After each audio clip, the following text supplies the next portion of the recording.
is the 77 WABC minicast.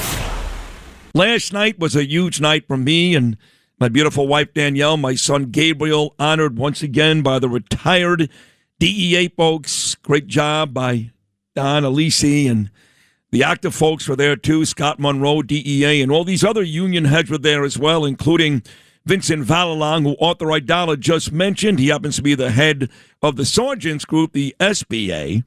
And Vinny is calling in this morning on his way to see Arthur at this very important hearing coming up in the Bronx in about an hour and 15 minutes. Vincent, good morning, buddy. How are you? Good morning, Sid. How are you?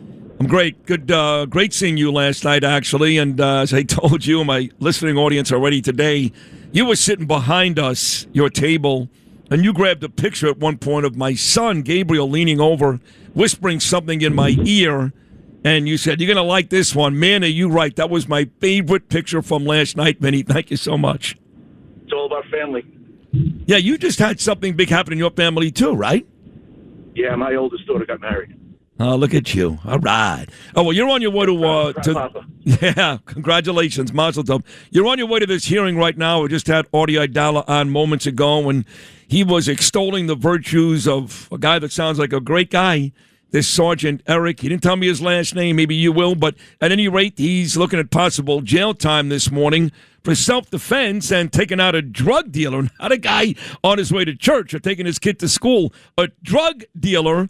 I find something wrong with that. I don't know, Vinny. I'm sure you do, too. Well, it's Erik Duran, because, there's no reason not to say his name, because, I'm very proud of the individual who he is. Erik is the, like Arthur said, he is the American dream, takes up this job to protect his community, and he's looking at possibly 15 years in jail. And what the sad part about this whole thing is, we talk about bail reform. The AG's office doubled his bail. All right, we talk about, criminal justice reform. They're looking to put a cop in jail for 15 years, but yet they want to let recidivists out and shorten their time and get rid of Rikers Island. What is going on in this world today? Erik did nothing wrong. He didn't do anything less than any other cop across this country would have done. And I'm going to say this.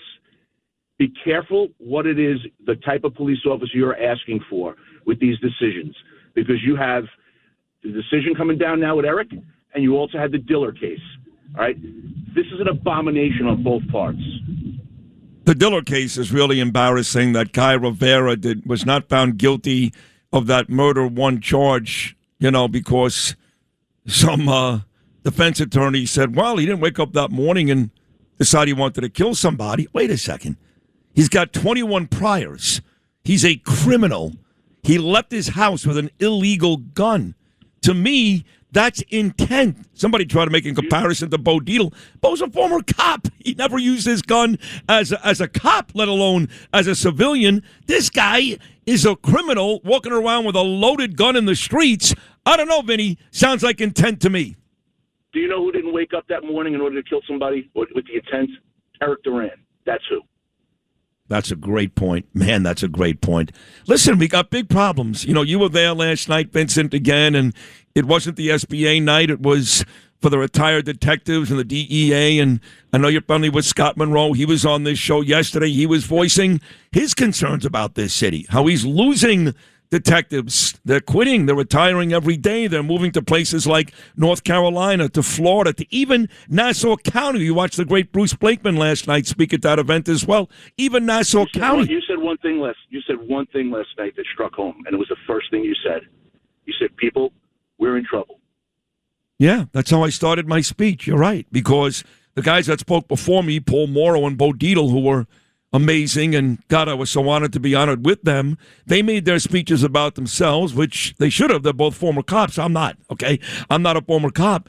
And you're right. I started with that because this mayor is so bad for this city. I mean, I saw a story yesterday that during the FIFA World Cup, that 5-week period, that now they banned parties in the parks. Now, that's not a horrible thing. It's not like Erik Duran facing jail time. But if I wanted to make my kid a birthday party in June, for example, in a park, I can't do it. You know why? Because we don't have enough cops. We don't have enough cops. And now they're going to start banning civilian birthday parties and events. Food vendors, all these people are getting screwed because this mayor doesn't want more cops. On top of the bail reform issues and criminals walking the streets all day long, and this mayor caring more about criminals and victims, even that story's a lousy story, Vin. Yep. I mean, the only people he's hurting is the people in the community that go to the parks to celebrate these things. But I'm gonna say this: the voice that you give us is the reason why people honor you. All right, the time you give every cop on the street with every incident that happens, and you call it the way it is all the time. You don't always just take one side. You give the right people the right voice at the right time, like you did with Erik, like you did with Diller, and. When you get up there sometimes and you say, well, I'm not a cop and I'm not, I don't know even know why they're honoring me. Well, that's the reason why we honor you. All right. And that's the reason why I said to you last night, with your son, I said, see what your father does and do better than him. Love that. Because that's what's most important. It's funny you say that.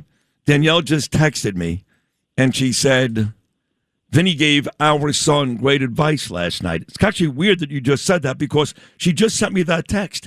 And it was great advice. Do what your father is doing and be even better.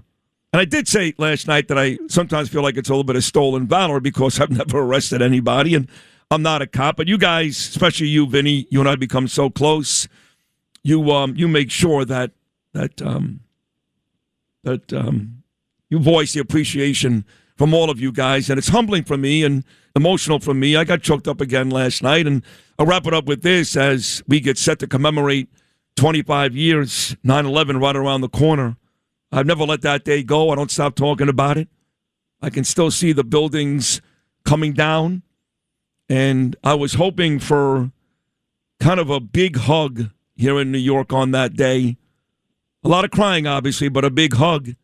And with this mayor and with some of the policies that we now accept in this city, which continue to hurt people like you, Vin, I got to tell you, I'm looking less and less forward to that day as a group of New Yorkers together because of what's happening in this city. Does that make sense at all? Well, the 25th anniversary is about us. It's not about them, and that's the way you have to look at it. And unfortunately, right now, I just pulled into the courts here. We have another tower that possibly is going today. And if every person on my job doesn't realize what's happening today, it can actually happen to them. They are totally wrong on this matter. You have a kid that has an unblemished record that is possibly going to be going to jail, and that hits home. That hits home just as much as September 11th to me. When one of our guys goes down like this, it's a travesty. I couldn't agree more. Well, please wish Erik Duran, folks, that's his name. Please give him my best. I wish him well. I wish you well, Arthur well, and all the good people in our city that continue to fight for good. And you, Vincent Vallelong, as the SBA president, at the very top of that list. I'm so happy you were there last night and enjoyed that night with me. And good luck at this hearing this morning. Thank you. Thank you, sir. All right. God bless you. There he is, SBA President Vincent Vallelong. And I know you guys are busy throughout your day, but if you can, say a little prayer for Erik Duran because he's about to be railroaded in this city, which I know is not a surprise. It's relatively predictable. Doesn't make it easier. Doesn't make it right. We had to go through that nonsense with Guy Rivera, poor Stephanie Diller last week, and now another one of New York's best is about to get hit hard today. So, Erik Duran, best of luck to you.